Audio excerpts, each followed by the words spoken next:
Well, how art and administrative aspects affect my career strongly because, okay, there's two different sides of the brain. Whenever you're an artist, you're in artist mode, it's a wholly different side of your brain that's working, the creative side as opposed to your business side. So that being said, for me, as an artist and an entrepreneur, my business, Pen to Pen Publishing, I didn't trust anyone else to handle my affairs for me. And I had to learn the hard way. I dumped about $5 grand into my career before I even realized what I was doing, you know. So fortunately for me, when I came into this game, I've already had a lot of catalog. It was just a matter of finishing it up and editing and things of that nature. So when I structured the business, I was able to go from artist mode to business mode and really get into it.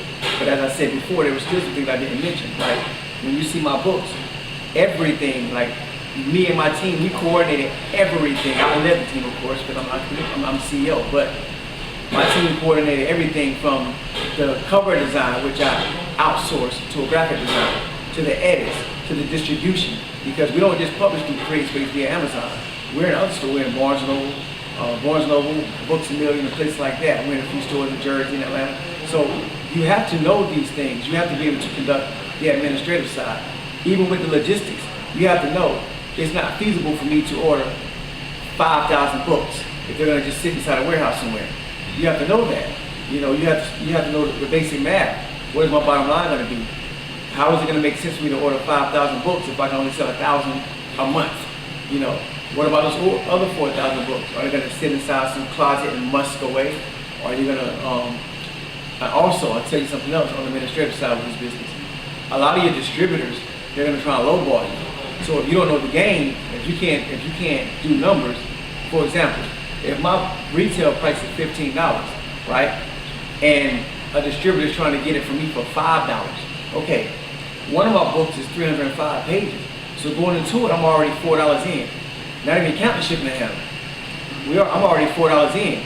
So I can't make any money if I'm going to sell it to you for $5. So yeah, you might buy 100 books from me, but what, I'm going to make 50 cents on that? So it doesn't make sense.